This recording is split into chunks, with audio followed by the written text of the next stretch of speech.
පරිගණක පාඩම YouTube channel එකත් එක්ක එකතු වෙලා ඉන්න ඔයාලට සුබ දවසක් කියලා ප්‍රාර්ථනා කරනවා.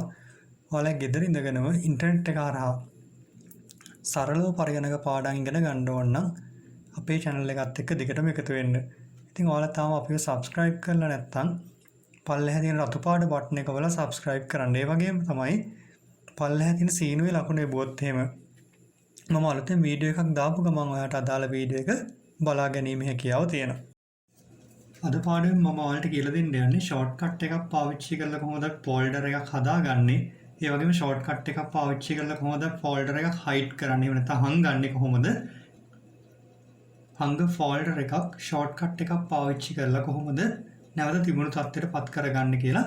හොඳයි එහෙනම් මම මුලින්ම ඔයාලට කියලා දෙන්න ෂෝට්කට් එකක් පාවිච්චි කරලා කොහොමද ෆෝල්ඩර් එකක් සකස් කරගන්නේ කියලා. එහෙනම් මම ඩෙස්ක්ටොප් එකේ තමයි ෆෝල්ඩර් එකක් හදාගන්න යන්නේ. මම මේ සඳහා කරන්නේ කීබෝඩ් එකේ CTRL කී එකයි shift එකයි අල්ලගෙන control එකයි shift එකයි අල්ලගෙන එන්නකොර සහිත කී එක press කරනවා. එහෙනම් ඔන්න control එකයි shift එකයි අල්ලගෙන එන්නකොර සහිත කී එක press කරා. දැන් ඔයාලට පේනවා new folder 2 කියලා folder එකක් මගේ desktop එකේ create වුණා. එහෙනම් මම මේක double click කරලා open කරගන්නවා මේ විදිහට.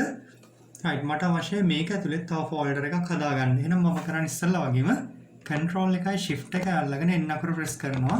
එතන new folder එකක් ඔන්න create වුණා. මම කරන්නේ මේ ෆෝල්ඩර් එකෙන් එළියට ඇවිල්ලා මෙහෙම ක්ලික් එකක් දෙනවා. එතන new folder කියන නම මේකට ආදේශ වුණා. හොඳයි මට අවශ්‍යයි මේ ෆෝල්ඩර් එක දැන් hide කරගන්න. එහෙම නැත්නම් හංගන්න. අපි කරන්නේ මෙහෙමයි මේ ෆෝල්ඩර් එකට ක්ලික් එකක් දෙනවා. ක්ලික් එකක් දීලා shortcut එක හරහා මේක hide කරනවා නම් ඔයා කරන්න ඕන alt key එක අල්ලගෙන V අකුර සහිත key එක press කරනවා. එතකොට alt එකත් එක්ක V අකුර සහිත key එක press කරපුවම view කියන tab එක ඔයාලට open වෙනවා. ඉතින් view කියන tab එකේ ඔයාලට පෙන්නලා තියෙනවා මෙන්න මේ ස්ථානයේ hide selected items කියලා. ඒකේ shortcut එක විදිහට H අකුරත් එක්ක S අකුර පෙන්නලා තියෙනවා.